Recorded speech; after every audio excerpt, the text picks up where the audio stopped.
Good afternoon and welcome to your favorite current affairs program. It's always a delight to have you on the program. My name is Ego Sagbulao, and I'm really happy that you are there willing to spend your 60 minutes with us, or part of your 60 minutes with us at the show. It promises to be another educative, enlightening, and of course entertaining program. A lot is happening in Nigeria because we have a new government at the federal level, a new president, and a lot is happening. So there's a lot to talk about. Just a few days ago, we witnessed the inauguration of the 10th Senate and the inauguration of the 10th House of Representatives. Now, this forms the basis of our discussion today because we are looking at governance, the role of the legislature. There's a school of thought that Nigeria could have been better if we had a very robust legislature that could check the excesses of the executive. Now, when you look at political science, the different arms of government, separation of powers, it is believed that, yes, that the different arms of government, they have their roles, and they also have a way of checking the others, or checking themselves, if I should put it that way. The executive, in charge of governance, the legislature has a way of checking the executive, the essence of the executive. Then the judiciary also have a very pivotal role in interpretation of laws, and they also have a way of also resolving political logjams. Well, I have in the studio very distinguished personalities who will help us dissect today's talking point. I have Professor Joe Bodio, who is a regular analyst with us, a luminary, a legal luminary, and a practitioner. It's nice to have you with us today. Nice to be with you once more, sir. Good afternoon, my viewers at home and colleagues here. So we have an analyst of repute. He's also a clergyman, but he's an analyst who analyzes a lot of social and political issues. Dr. Emeka Ikuga, nice to have you with us today. Thank you, Agolaho. Okay. Nigerians, we are here again. We also have with us a very highly respected clergyman, analyst, and a social media influencer. Apostle Casey Chuku, nice to have you with us today. Thank you, Mr. Agosa. Viewers, you're welcome to today's edition. So, like I said, you don't need to move. You just need to stay put and enjoy yourself with us today. So, now we have a former governor of Akwa Ibom. He is the president of the 10th Senate. A lot of lobbying, a lot of issues, but at the end of the day, he secured the highest votes and he defeated his rival, who eventually embraced him at the end of the contest. So, Senator Akpabio, former governor of Akwa Ibom, a former minister, is now the president of the Senate. Tajudi Abbas is also in charge of the House of Representatives. Now, what is the role of the legislature? Are we going to have a legislature that is antagonistic, or a rubber stamp, or a docile legislature? What kind of legislature do we expect? We'll start with Professor Joe Bodio. Well, thank you, Agosa, and thank you for giving me the mandate to kickstart this discussion today. Well, I will look at it from a theoretical and a practical, pragmatic perspective. You know, being an academician, I'm giving a lot of theorem. Yes. Actually, we know what the books say, what the books say about the role, the function of the legislature. Beyond what the books say, you and I as stakeholders know what they actually do on ground in terms of practice, in terms of enforcement or implementation of what the rule book says. And so I know you and I will also come to terms with the fact that what they do rather, in terms of the practice of their powers, functions, are a far cry from what the rule book or the law book say they should do. And so, since I'm asked to commence discussion, let me start by just circumscribing what the rule book says in recent or what we expect them to do. And I'm sure my colleagues here will do a better job of giving us the perspective as to whether they actually do it in the real sense of it. Now, you know, since we operate a system that's anchored on the U.S. system of government, which is presidential system of government, really, so we expect that we should have a more robust, like rightly observed, separation of powers. With the three arms of government are given their own distinct, you know, their distinct, clearly marked out role, and the Constitution is the ground norm, you know, is the supreme law that defines their role, of course, and of course puts the limits on what they can do. So we already know the little child doing government already knows that the legislature is in charge with the powers of lawmaking. Yes, your primary job is to make laws for good governance, which the executive should implement. Of course, when there are disputes or doubts as to the nature and scope of such laws, judiciary will have to interpret those laws for both organs of government.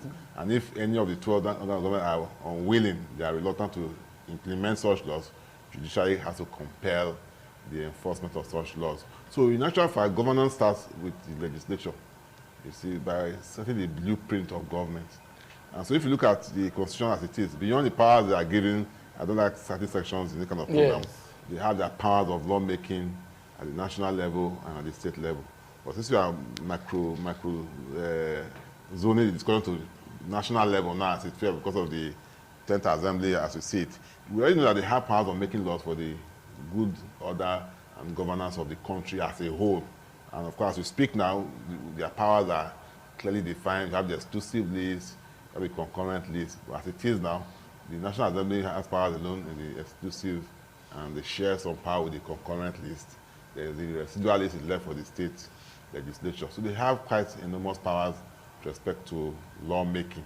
But we also know that beyond lawmaking, over the years, they've been given the powers of oversight function, really, which is to, you know, and that seems to interest Nigerians a lot. Yeah, supervise all other organs of government, government agencies and institutions. But like the law courts have also made it very clear that oversight function is limited to specific functions. Okay. One, if you want to investigate issues that connects your power of making law, you want to make law on broadcasting, you want to come and look at what's happening in ITV or other private media to see how it can affect the private sector media, you can investigate that. If you want to investigate waste, fraud, mismanagement of funds, because they are appropriate. When you appropriate funds, you want to monitor how such funds are spent, where they're not being wasted, they're not being appropriated wrongly, then you can also investigate and all that.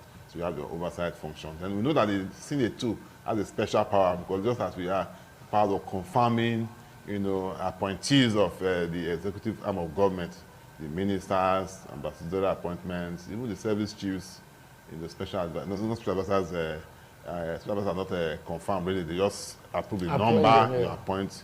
And so they have power to confirm major appointments, even public officers, DGs, directors. So those are the basic functions of the National Assembly or the legislature at the federal level.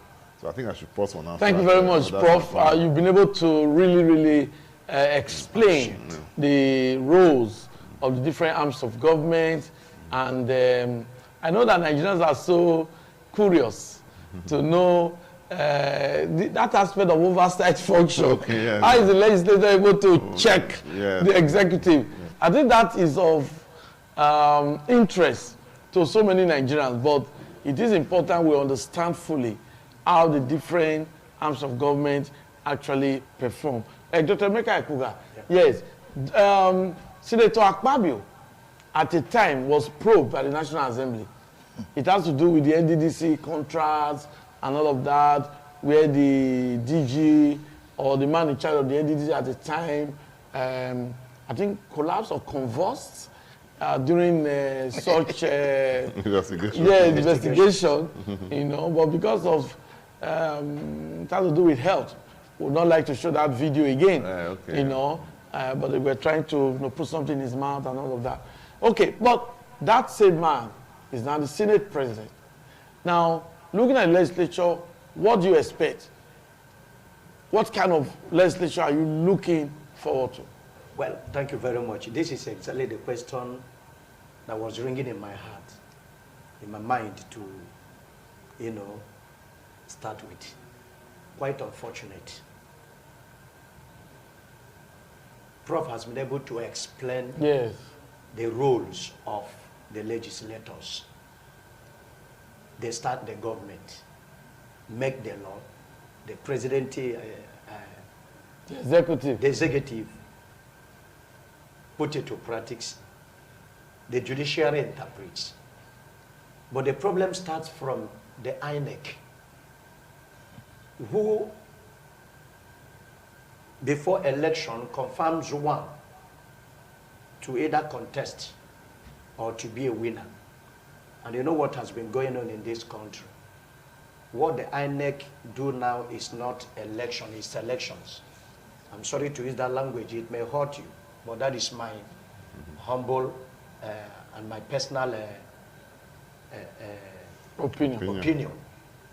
Because such a man, we saw the drama when he was the chairman board and NDDC. We saw what happened. And until today, it has been swept under the carpet. Nobody could make any comment on that. Nobody could say this probing time, this is where it ends. It's over. And the same man is today the Senate president. So I wonder how they will be able to work. Because where somebody lobbied himself in to be voted into a particular office, number 3 in the federation, you know what it means. Others contested with him. And how do we expect them to actually do well?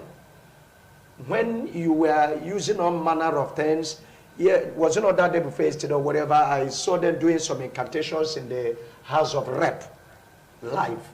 They were using incantations to swear themselves in. And you want this kind of people to really make a good law for the nation. Well, our Nigeria has always been in the hands of God. God has been helping us. The former aide to the President Buhari made a statement one time. He said if a loaf of bread in Nigeria costs 10,000, in quote, he said Nigerians will buy. So anybody who complains that Nigerians are not going to survive is wasting time. To some people, they get angry. To me, I understood what he meant. Because definitely, God has only been the one helping us. Well, we are looking at them, and the only thing we can also do is to pray for them. Most of them, we go there, they will get conscience, because I am very convinced that in the 10th Assembly, Nigerians is going to give them heat. Every one of us that come out here who genuinely believe in this nation will not compromise. We will make sure we say it the way it is. If they're doing well, we tell them, yes, they are doing well. Where they are not doing well, we will come out and we will voice it out. Be you who, we will tell you this thing you are doing is not how it ought to be. They are supposed to make laws that will help Nigerians today. Just like President Tinubu have just entered office, the first decision was to remove subsidy. Yes, it was not a bad one, because subsidy in Nigeria was a scam. But things has to be put in place before you go ahead and start removing it immediately. You know how the effect of hardship it will be in the life of people. And it's supposed to be the duty of the legislature to say, no, before such a thing is being done, this, things must be put in place in this right direction. Putting the right pegs in the right hole. But unfortunately, those people there will not do it, because even the presidency you want a kind of correct or rebuke can stand against you. And once the president is supposed to watch, you are not watching, rather you kneel down and start clapping, whether he does it well or not. The trouble will become too much. But Nigerians, we are ready to match them bomber to bomber. in this time. Thank you very much. Thank you. Okay, it is expected that citizens must hold their leaders accountable. That's all. So we are not surprised with the comments of Dr. Emeka Ekuga. Maybe Nigerians are ready to wake up now. It's a wake-up call. You must hold your leaders accountable. Well, we have Apostle Kesi Chukwu. Yes. What are your expectations? Well, it's so unfortunately that we already missed it, because even Bible said, if the foundation is being broken, what will the righteous do? If you look at the election that brought some of these people to power, you discover that there are a lot of tricks that are still questionable up till now, that are yet to be cleared. But one man sat in his office and ruled the whole effort of Nigeria. My reverend was saying something just now. You who have corruption. Allegations. There are allegations. But it has not been clear. There are allegations. You came up and contest. How do you correct people who are found victim of the same thing? It's for you to promote it. The truth remains that this government, Nigeria government, has always been one-way government. Watch, between now till 6 months time, you see the campaign, because everybody believes that if you are not for the president, you are going to suffer. So you see people start moving, even from Labour Party. You see some ungrateful people will still move from Labour. They will go and join APC because somebody has told them that if you don't come hungry, we beat you. Nothing good will happen. No. So you better join. So it has been one-way government, and it's filled with intimidation. In this country, when you are genuine, you find it difficult. The judiciary, the legislators, they are always fast to attack anything that benefits the poor man. If you say subsidies is scam, then why not collect the money they were spending and leave the same way we are still managing too? But they just came up. I think when Mr. Peter B was talking, he made an example when they asked him, how are you going to do the subsidy matter? He said to them that there are senators, House of Assembly, these people are earning too much in this country. If these people were earning 300,000, I don't think anybody will be dragging to go and contest for Senate or House of Assembly member. They should have started by taking from their salary, reduce it, slash it into 3, give them one part, and put the rest in subsidy. But this one now, it's because it have to do with the poor man. Because no matter how we like it, a man who earn 20 million, buying a full tank of fuel is nothing to the person. Not to compare to someone who earn 40,000 or 70,000. How do you expect the person to cope? Even to charge your phone alone, you must buy fuel. To have light, you must buy fuel. People are watching us on cable right now. I can bet you that if there are 70% of people watching us right now, I think their gen are on to watch us. They have to buy fuel. If they don't buy fuel, before you know, 1 month the subscription will be over.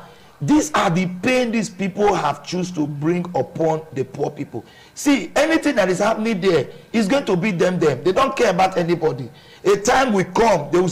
It has started. If you say you are qualified to become the Senate or whatsoever leader you want to become, you do it genuinely. What are they lobbying for? Why going to see people? Why trying to give people slot? Why trying to do this one? You will still see this same government. By the time payback time will come, we will find it very difficult, because when the president said, if I win as a president, I'm going to give you the minister of oil, I'm going to give you the minister of petroleum, I'm going to give you the minister of power, I'm going to give you the ministry of this. By the time you not will those promise to these people, they will aim why they want to be in that position. They will go there and defraud. So now people who are in position are not qualified people, are selected people who are full with crime in their fingernails to defraud this country. And we the poor men, if you talk now, the next thing you'll be arrested. So we are watching them. Thank you very much. Well, I must posit it properly. I know that what Apostle Kesi Chukwu is talking about some electoral fraud. Don't forget the fact that we have tribunal. We're happy that Professor Joe Odio is here. He'll be able to explain that to us. Now, if you can establish that there was fraud in any election, then that's where the judiciary comes in. The tribunal will resolve that. We've seen situations where somebody is sworn in. At the end of the day, that mandate is reversed and given back. A clear case of that is Rotimi Amechi of Rivers State, who became Rivers State governor. He didn't spend his money to campaign, but he won through the Supreme Court.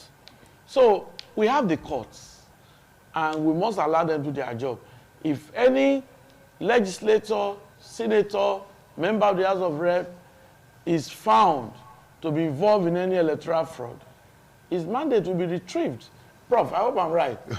Okay, so yes, so Prof will explain that later because we'll be taking a break shortly. But before we do that, we must also make this very, very explicit as well. That Senator Godswill Akpabio, now Senate President, yes, faced a probe panel. It's normal. If there are allegations, you are expected to defend yourself.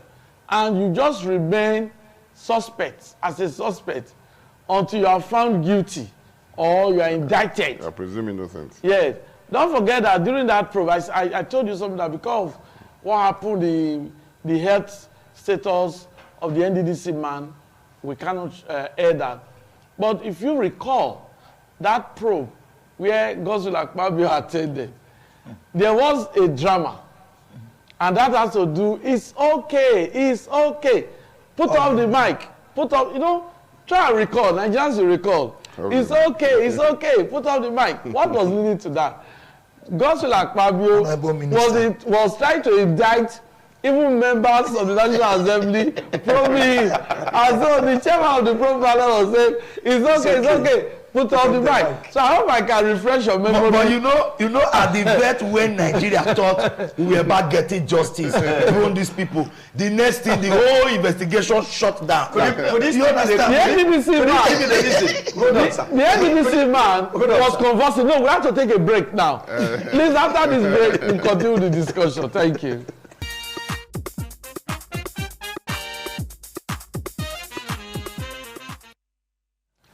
Okay, it's a delight to have you back. We must say that, yes, President Tinubu has been sworn in. Bola Tinubu has been sworn in as President of Nigeria. But the presidential tribunal is on. It doesn't stop governance because there's no vacuum in governance. Whatever the verdict will be, it will go up to the extent of the Supreme Court. And the final arbiter, the Supreme Court, will make a final ruling and we'll get to know exactly what the status of our leaders are. But we'll wait till then. Right now, we have a president, we have the Senate president, we have the Speaker of the House of Representatives, and we are looking at their role. For the presidency, we've seen bills that have been signed, and some are some are of interest to some of us.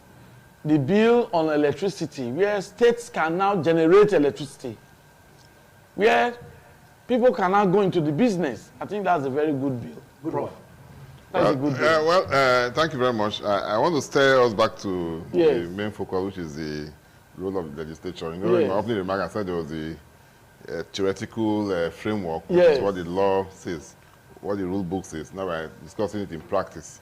I think my colleagues have mentioned the issue of the personnel who man this arm of government. Yes. Maybe the integrity issue, maybe as to their mode of election, and of course their previous role in governance at some other levels of governance. Whether these are the right personnel, the right persons who can really, chaperone this arm of government, carry out the duties and responsibilities with all sense of responsibility as expected. Don't forget, these people, they take 2 oaths. Yes. The principal officers that you have now is the Senate President and the Deputy, to be given the oath of office Yes. as principal officers, and they'll be inaugurated, take the oath of office, oath of allegiance as members Yes. of the National Assembly. Exactly. Same thing for the Speaker and of course the Deputy Speaker before you start having the other principal officers. So in essence, they are officers of the country, of this Nigeria. They are backed by the Constitution. Yes. So they have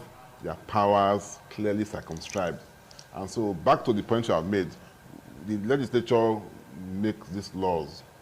And the way governance goes is that if you want to call it Chapter 3, I must say this for those who want to know, you know, the Chapter 3 of the Constitution, or Chapter 2, I beg your pardon, of the Constitution sets out government policies, what we call the fundamental objective and the directive of state policy, you know, the fundamental objective and state policies. That tells you what government should do. So government will talk about what we're doing in the health sector, what we're doing in the educational sector, what we'll do for you by way of security, what we'll do for you by way of education, what we'll do for you by way of agricultural sector, and all the various sectors of the country. Now, that chapter itself is just a general, you know, framework. In fact, that is a chapter that summarizes all the electionary promises of all the various political parties and those who campaign. It gives you just a summary. Now, when you elect them into office, the legislature now has the mandate to now make laws, make that we translate those promises in Chapter 2 into reality, into implementation. So that is why you're having a law like the electricity bill, which was actually, you know, passed by the 9th Assembly. Yes. You know, awaiting assent, but the former president could do assent to that before he left. And then this man comes on board and says, okay, it's a priority legislation. I want to assent to it because I want to deregulate the energy sector. And so is that not the kind of role that we expect from the legislature? Don't you think that bill now signed to law will impact positively on the development that's of what I'm going to. Yes. That's what I'm going to. Okay. That with that kind of bill, there is not a law. You know how the act is not a law. Yes. An act of parliament. It has the force of law. It has to be enforced now. It now gives backing. Like for those states who have already the Osiomo power plant. Yes. It gives the investors, you know, confidence. It gives the government more persuasive power to bring people on board. So, because over the years, I have my colleague who did his inaugural very recently. That has been his mantra, you know, called, you know, federalism at its core, subsidiarity. What the states can do, let the states do it. There's no point to give you all the powers of federal government and they will be doing everything. So, and that law is not just a law made, it is part of the constitutional amendment, you know, to allow states to have more powers. So states can now generate it. Even private sector can do that. It's a bill by the National Assembly, the National Assembly, which have become law. So it's positive. So we expect that we now generate electricity, more people will now invest money. We don't have that monopoly, because don't need monopoly. And for me, my own area of research is mainly competition law. So we want to bring more people on ground. There's no reason why I should have BDC for a Edo Delta Bayelsa. No. I don't have about 15 GISCOs, for example, or have another 5 GENCOs. Yes. Then we can now be, even just Oluku, you can have a GISCO for Oluku or Bowo sector. We're all key into it. I'll start paying, the price will come down if it comes down. You know? So that is law. There will be competition. You see it. So, and then you come to laws that were made, for example, the one that just on the data protection law, the student loan. I'm trying. I will come back. These were all bills passed by the previous national. By the National Assembly. So they have their good, bad, and ugly. Of course, the ugly one is the episode of the probe, the NDC probe, and the attempt. And if you know that, like I always say, the NDC probe, how did the office mic came about? The office mic came because a lady, a member of the committee, was accusing the then minister of doing things without taking the committee into cognizance. Because the oversight function, which is in practice now, has become a linchpin, wrongfully a linchpin for members of the House of Reps, Senate now, to now lobby for contracts, lobby for kickbacks from federal government agencies. So if you are in the committee on downstream oil sector, eyes will be on NNPC, on all the various private companies, Shell and Chevron. You'll be chasing them for contract, asking them to employ your children, your concubines, and all that. That is their own idea of oversight.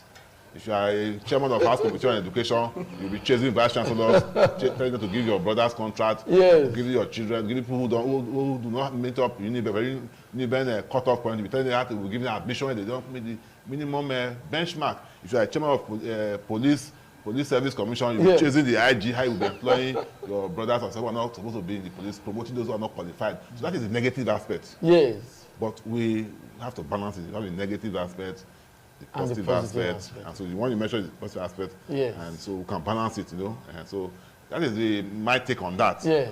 So Thank you very much. Generally, like I said before, we must look at it from the angle of what the law says they should do, yes, they can do. They can also investigate, interrogate what they have done in practice. Let us, for a while, forget about the personnel, the individuals per se. So we're going to discuss individuals. And so we look at the general function. Let's forget about what they even earn, which is humongous. Because we're saying they should not be on part-time basis. But even if they earn so much for now, what can they do to bring, succor to the average Nigerian? What they can really do in all the sectors that will enjoy that good governance. I think if we can, thank you very much. That perspective, I wanted Prof to kind of reason with me along this line. Okay. And this is the area of students' loan. Okay. That I just decided. That topic it's not a law. I'm coming, sir. No, it won't. Okay. That is no, they said from what we have been told, yes, it will take effect from September. September. Before September is here. Yes, true. Very close. September is middle here. of June already. Now take a look at this. The third generation before me now graduated from school, and lo and behold, they got job. The second generation before me graduated, no job. Struggled a bit. The third generation, which is this present, they are still in school. The ones before them has no job. And you're giving them loan. And when they come out from school, no job, how would they pay that loan? How would they pay that loan? Coupled with the hardship. I am glad President Tinubu did not say he is not a magician like a former president. Maybe we'll do magic. That was none of that to be a magician. The Buhari to be a magician. Buhari says he's not a magician. No, I believe maybe anytime they get a job, they can start paying. Yeah, how would you pay that too? Whenever they have a job, anytime you don't have a job, you start paying. When you get job, you start paying. Let me address that issue so I can move on. Okay. You see, it's always good to, like I say, you wait, get to the bridge, you cross it. And you cross it, yes. I think for now, I'm in the academics, I belong to us, so I know my union's position, of course, which I don't quite agree with, because as an academician over 3 decades now, I know what it means. Truth is that we should focus more on how we finance education first. So if our students can have access to loan, let them have access. Whether you get job or not is a different thing. But like you always know, there's no way you get a loan in this country and there will be no means of paying back. Somebody will come and send you to jail. What are they giving you loan for as a student to pay school fees or to start business? Like you said, it's a contract. If you don't get a job, nobody is going to force you to pay Nobody it. force you. So don't be scared if you have to take loan. You get the loan Because and they have guarantors. Yeah. They have guarantors too who can be asked to pay if they can pay. Yes. But I think basically when you take a loan as a student, even in another climb, your loan is only service from a job. So it means again that government now has an obligation to give you job. Yes. So that job, you can't pay by tax. Like a man, I give you, you come to me to beg for money every day. If I empower you, you won't come to me to beg for money. Prof, I think there's a hope. I know what you mean. Prof, I hope, please. I hope this is not going to be another scam. Okay, you know why I'm saying this? You know why I'm saying this? We hope so too. Give these ones that have graduated job. First. Then anything you can do for the students to graduate also and get a job, you do it. Coming up to say a student in school take a loan, is he going to start a business? Why some students cannot afford their education, so their parents are poor, so they are called indigent students. And so some all students. Where will they get who will stand for grantee to grantee them? You have not succeeded in helping me to pay my school fees, to get my handouts and all these kind of things needed. And they are signing for me to take a loan. Help, you do not help me. And my question is, how much is this loan? How much is this loan? Is it 5 million, so that the student will just know that when you get the 5 million, you put it into business? It's half a million for now. I don't know whether that's the maximum or minimum. Yes. We see, I have not seen it. It's a law. We need to like, we talk about you need to sit down and study the law. Yeah, but so let me make sure it's not a scandal. Yeah, let me intervene. Yeah. I know the fears of Dr. Emeka. He's just scared because of previous experience that they get it right this time. But I think students are excited about it because they can now, some indigent students can now have hope of acquiring education, because President Tinubu said that education is one of the means to actually eradicate poverty, and I agree with him, But Apostle Casey, I can see that you are itching to talk. Now, what do you expect? What kind of relationship do you expect between the legislature and the executive? Should this legislature agree that they're in the same party? Should they look at the issue of we're in the same party and not put pressure on President Tinubu? Okay. I think with what has happened in the past election, anybody who is in position now should be very sensitive, because 4 years is very short. Okay. And any moment from now, another election will be coming up, which is in 4 years' time. Yeah. To prove what, because now everybody want to ask you, what did you do when you were in power? That is what will not even make anybody to say they want to vote you again or give you any government position.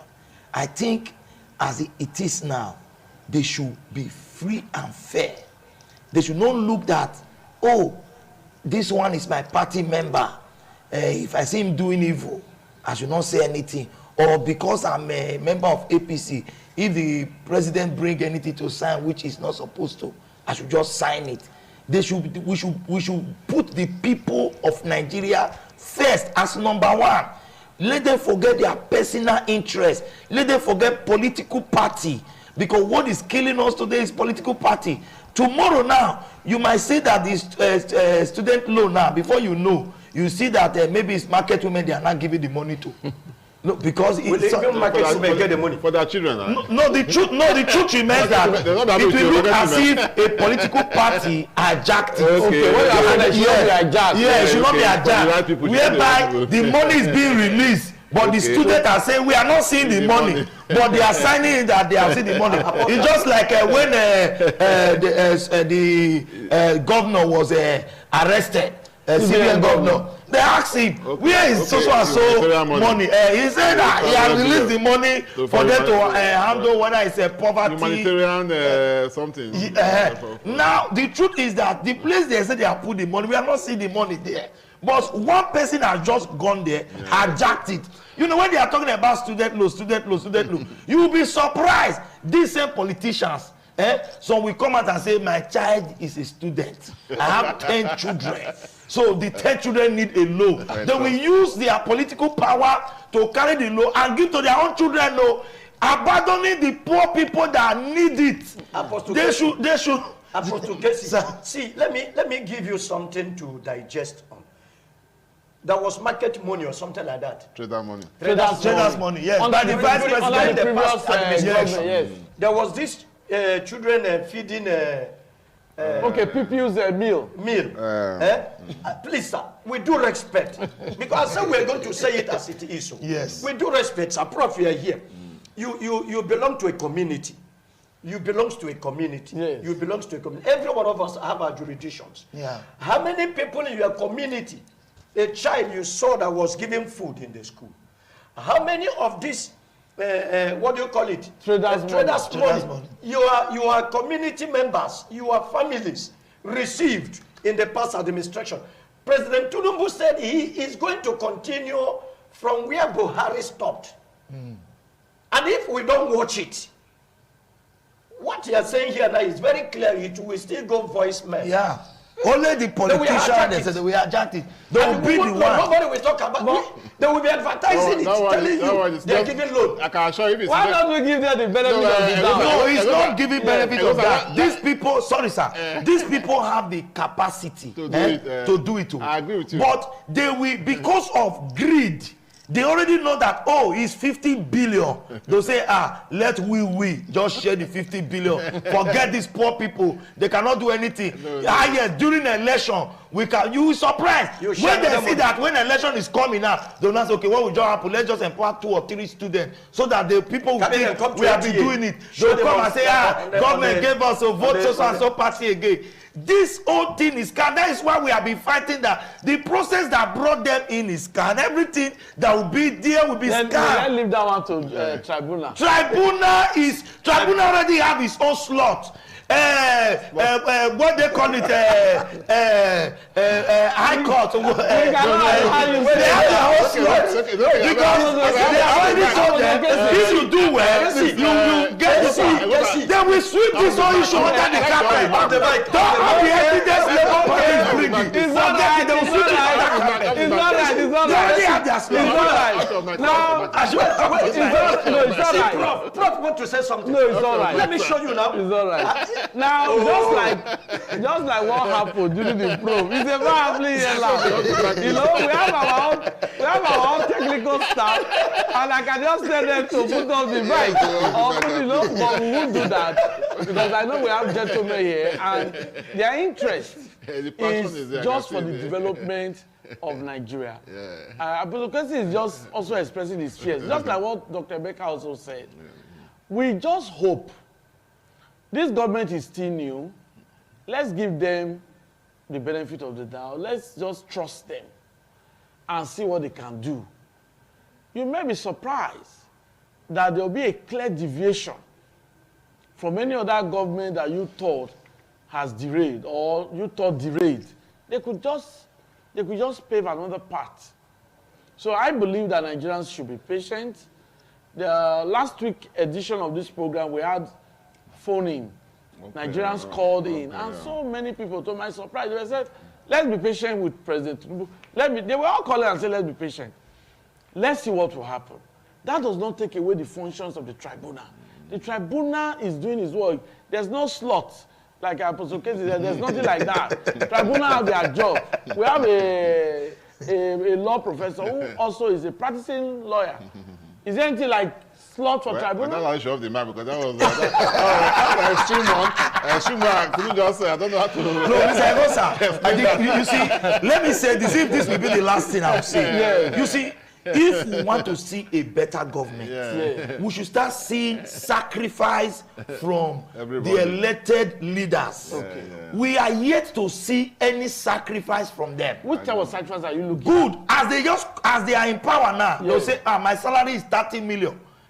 We are not collecting 30 million again. We want to be collecting 500,000. The rest money, we push it into education, we push it into road, we push it into this. We want to see their own sacrifice. But yet, we the poor masses now, we are the one now sacrificing to sustain them over there. Whether you are driving, whether you are not driving, with the same transport you normally pay to New Benin, it's not the same transport you pay. We are the ones sacrificing it now. And don't forget that these people, they are giving them bonus in the office to buy fuel, to buy shoe, to allowances, and they are not sacrificing anything. We have not seen the government to say, now fuel subsidy has been removed, high salary is over. Let the senator also be enjoying 40,000, 120,000 salary a month, so that we know that yes, this government, they really mean well for Nigeria. Look at how they are sacrificed within their own pocket to give us a better Nigeria. Me and you know that there were some people who are in government. Like for example, the former governor of Anambra State. We all know that when he came out, when he retired as a governor, they called him to come and collect some certain things which every governor should get. He refused to go. They gave him land. He refused. He said he does not need them. Now we need this same government to start paying such sacrifice, so that when we see it, we say, we thought this government is bad though, but with what we are seeing, they are good. But what we are seeing now is like arrangement to calm the people. Say their anger is still high. Let's just do this one, let's just do this one, let's just do this one. I'm telling you, between now and December, you will see the real color of this government. Let's wait till December. Your closing remarks, Dr. Becca. I want to join you to say Nigerians, we should be patient. Okay. Judiciary should also play a very wonderful role. I won't mention them. Okay. I think there was somebody who did not even contest primary. who took presidential form. And at the end, he was defeated in the primary. He went back again. And somebody who contested in primary won the election, was subjected to court. And at the end, at Supreme Court came back and said he himself that did not contest won the election. And the Supreme Court have said it. They are God, as long as Nigeria and our law is concerned. Thank you, Dr. And I want to beg Nigerians, let's be patient and let's hope that the tribunal, which other way, after tribunal you not get Supreme Court and all of that. Yes, at the end we will get justice in this country, and we will begin to smile better again. Prof, thank you. My closing remark is that I think the focus is on legislature. Yes. Like we have all expressed our passion here. Let's hold them to be more accountable to their duties. Let's challenge them to make good laws for good governance, and also let's also challenge the executive arm of government to give them some space, give them some level of autonomy, which is what the law says, separation of powers, that they can do their job effectively now for our benefit, so that nets could be frayed nets could be calmed down. If I may ask this, because I know our viewer will want to know. Yes, please. Now, the government or the administration of President Tinubu now. Yes. If anything happens at the tribunal, all these signing of bills into law or whatever this government has done, do you think it will be recognized? Of course, it will. It has been there. We've had so many presidents now. Okay. So the governance is a continuum. And of course, the government is not tied to a person. It starts with the office. So whoever occupies the office continues from there. We had the governor Osumbo, who was a professor of law, a very senior professor, who was governor for 15 months. He signed laws, he made bills, he made appointments and all that. When the came, he continued from there. We've had it in Osun State, like you said. So it's nothing new. The only thing that the law has done is that you don't have elongated tenure. You don't miss out on that tenure because your 4 years starts from when you... Thank you very much. Tomorrow, the governor of Edo State will inaugurate Edo State House of Assembly. Yeah. Because we've been talking about the national politics. I want to use this opportunity to not only congratulate them, to let them know that they are coming in for business. They should do everything possible to make sure the government of Edo State finish well.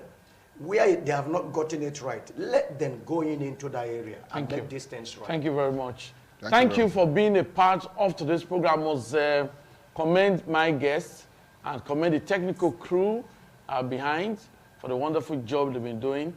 And our guests, thank you. Our viewer out there too, thank you for being a part of this week's edition of 60 Minutes Nigeria. My name is Ego Sagbonlao.